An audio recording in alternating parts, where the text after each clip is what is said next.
అందరికీ నమస్కారం అండి. ఆంధ్రప్రదేశ్ రాష్ట్ర ప్రభుత్వ ఉద్యోగుల సంచలనం 11వ పీఆర్సీలో పెండింగ్లో ఉన్నటువంటి ఇతర ఆర్థిక బకాయిల చెల్లింపులపై కీలక నిర్ణయం.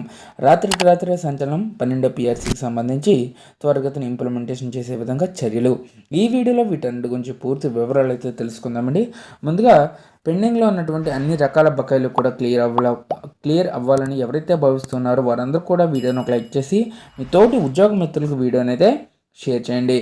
ఛానల్ని ఫస్ట్ టైం కనుక విజిట్ చేసినట్లయితే తప్పనిసరిగా సబ్స్క్రైబ్ చేసుకుని పక్కనే ఉండే బెల్ సింబల్ని యాక్టివేట్ చేసుకోండి. ఇప్పుడు డీటెయిల్స్లోకి అయితే వెళ్ళిపోదాం. ఎమ్మెల్సీ రఘువర్మ డిమాండ్ చేయడం జరిగిందండి. విద్యారంగ సమస్యలను వెంటనే పరిష్కరించాలని ఉత్తరాంధ్ర ఉపాధ్యాయ ఎమ్మెల్సీ పి రఘువర్మ రాష్ట్ర ప్రభుత్వం డిమాండ్ చేశారు. నగరంలో క్రాంతి భవన్లో ఆదివారం నిర్వహించిన ఏపీటీఎఫ్ విస్తృత స్థాయి సమావేశంలో ఆయన మాట్లాడారు. గత ప్రభుత్వంలో జారీ చేసినటువంటి జీవో నెంబర్ 117ను తక్షణమే రద్దు చేసిన అనంతరం డిఎస్సి నోటిఫికేషన్ ఇవ్వాలన్నారు. మున్సిపల్ ఉపాధ్యాయులతో పాటుగా కేజీబీవి మోడల్ పాఠశాలల ఉపాధ్యాయుల సమస్యలను అయితే పరిష్కరించాలని డిమాండ్లు చేశారు. ఇక మోడల్ స్కూల్స్ ఉపాధ్యాయులకు ఇంతవరకు కూడా సర్వీస్ రూల్స్ వర్తింపజేయకుండా ఆలస్యం చేస్తున్నారని, ఈ సమస్యపై ఇప్పటికే శాసనమండలి సమావేశాల్లో ప్రస్తావించి ప్రభుత్వం దృష్టికి తీసుకువెళ్ళినట్లు తెలిపారు. ఇక రాష్ట్ర ప్రభుత్వ ఉద్యోగ ఉపాధ్యాయులకు సిపిఎస్, జిపిఎస్, యూపీఎస్ వంటి నూతన పెన్షన్ విధానాలను తీసుకొచ్చి అన్యాయం చేస్తున్నారని విమర్శించారు. ఈ విధానాలను ఉపాధ్యాయ ఉద్యోగులు తీవ్రంగా వ్యతిరేకిస్తున్నారని, వెంటనే పాత పెన్షన్ విధానాన్ని తిరిగి అమలు చేయాలని డిమాండ్ చేయడం జరిగింది.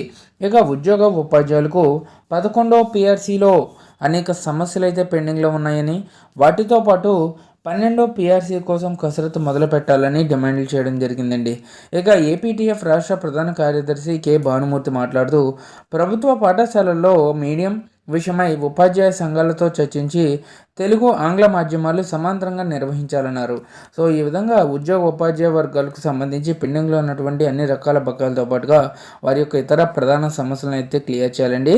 సో వీరి యొక్క డిఎఫ్ బకాయిలకి సంబంధించి ఏపీజీఎల్ఐ, పిఎఫ్ ఇలాంటి అన్ని బకాయిలు చూసుకున్నట్లయితే ఒక్కో ఉద్యోగికి మినిమం 3 lakhs నుంచి 5 lakhs వరకు బకాయిలు అయితే వచ్చే అవకాశం ఉంది. కాబట్టి త్వరగతిని ఈ బకాయిలన్నీ కూడా క్లియర్ చేయాలని చెప్పేసి ప్రభుత్వ ఉద్యోగులు భావిస్తున్నారు. సో ఇదండి వాళ్ళ ఎంప్లాయీస్ సబ్జెక్ట్ వచ్చిన తాజా update. For more updates subscribe to our channel. Thank you friends, have a nice day.